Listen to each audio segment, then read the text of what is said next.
The NBA is back on in the bubble. The message and fight for social justice has never been louder. JaVale McGee's shirt is right to the point. Vote or die. It's a closeout opportunity. Game 5 between the Lakers and Trailblazers tips off at 6 o'clock right here on Spectrum Sportsnet. The Lakers are 34-1 all-time in series when they take a 3-1 lead. Hello and welcome to Access Sportsnet Lakers, brought to you by your Southern California Toyota dealers. I'm Chris McGee, Hall of Famer Big Game James Worthy, 7-time champion Big Shot Robert Horry. Allie is here as well. Mike Trudell, Mike Bresnahan joining in a little bit. The Lakers and NBA returning to basketball. Chance to close out and win a playoff series for the first time in 8 years for the Lakers. But before that, this was a historic week in professional sports. On Wednesday afternoon, the Milwaukee Bucks and Orlando Magic walked off the floor and boycotted their playoff game in response to the police shooting of Jacob Blake in Kenosha, Wisconsin on Sunday. The Lakers, Blazers, Thunder, Rockets all followed suit. For 3 days, there were no playoff games as players engaged in talks with each other and with owners as the season hung in the balance. The NBA and Players Association came together and jointly announced initiatives that the players, along with the league, along with the players, will work to enact in support of social justice and racial equality. They are as follows. Number one, establish the Social Justice Coalition with reps from players, coaches, and governors focused on broad range of issues. 2, convert arenas into voting locations from 2020 general election to allow for safe in-person voting option. Create advertising spots and playoff games that promote greater civic engagement in national and local elections and raising awareness. James and Rob, we were here on Wednesday when it all went down. Over the last couple days, you've had a chance to read, to listen, to learn a little bit more. What's your takeaway, James? Well, my takeaway is that, you know, the NBA, the players, the commissioner and the front offices there are collectively, you know, taking a stand by giving this type of platform to the players to be able to do that. And the one thing that stands out the most to me is making available the arenas for voting in lieu of what's going on with the post office right now. I think that is huge to allow a place for safe voting. So the players, they're protesting. Their voices are being heard, and they're making a little bit of difference right now. So I commend them on everything they've done. But those 3 things that you just mentioned, Geeter, are you know, they're very, very good. You know, it's funny, I was sitting here and I was reading all that, but as you were saying, and I was so happy to see that these owners are stepping up and these organizations are stepping up and opening up these places for people to vote. And I think that's the biggest key. And it's like when, you know, JaVale McGee walked in with that shirt, vote or die, and everybody's listening to that. Everybody's going to go out and vote to try to make some changes. When they're voting, they got to understand that, you know, this is powerful. This is your moment to make change. We always talk about change. But are we willing to make that change, to do something to help that change, you know, advance? You got to remember, too, these young men are hoopers, right? Like, they're the best in the world at basketball. They have money. They are competing in the playoffs. They're stars. The easy route is to just play, right? It takes courage to step away from a game, to boycott a game, to go out there on a platform and use it. How proud are you of these young guys talking, learning, teaching, using their platforms? Action. Taking action. I am extremely proud because you have to look back when I played. I don't think we would have been gutsy enough to do that, because I think about what happened to Mahmoud. I think about what happened to Vern. I think about all these guys who so easily got blackballed in the NBA. And so, but these guys' platform is so huge. Their brand is such a global brand, and they can step out and say things about social injustice and put themselves out there because they know that what's right is right and what's wrong is wrong, and they're trying to represent the right thing to do, and they just shouldn't have more power to the people and realize they are a part of the people. Not all these guys have made their money yet either, James.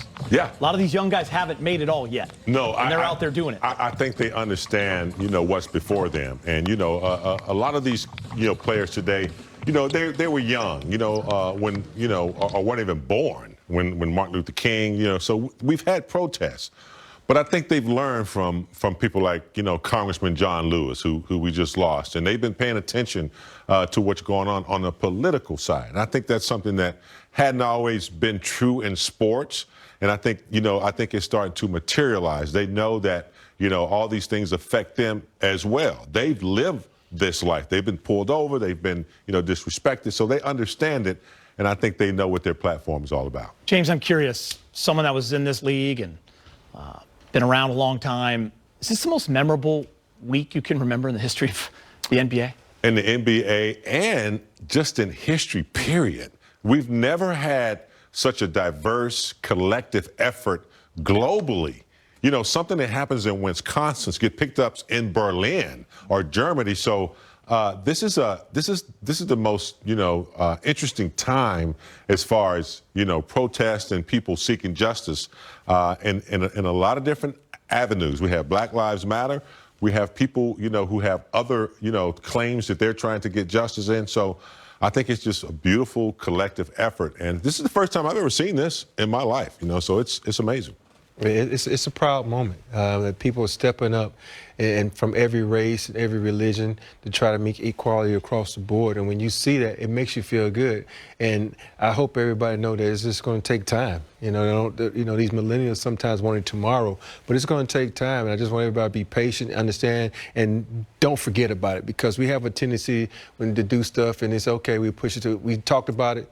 No, we got to be about it. We got to be about it for not just today, not tomorrow, every day of our life, so our kids can have a wonderful life and not have to go through racism and injustice and all this kind of other stuff. Lakers will return to play in Game 5 of their first-round series with the Blazers at 6 p.m. right here on Spectrum Sportsnet. Now for more on the latest purple and gold, let's check in with Lakers reporter Mike Trudell. Mike, how we doing? What's happening, Geeter? Really inspiring to hear from Big Shot and Big Game there, speaking truth to so many things, and just with a lot of the stuff that these players have been trying to push forward, guys. Now, what they also have to do is then try to put that in the back burner at least for a moment and go play basketball. And that's something that they had started to do really well before this most recent hiatus. It's something that they're going to try to do again coming up here in just a bit on Spectrum. So with Frank Vogel, I wanted to figure out what is the biggest switch that they have to make in a mindset standpoint with Damian Lillard being out.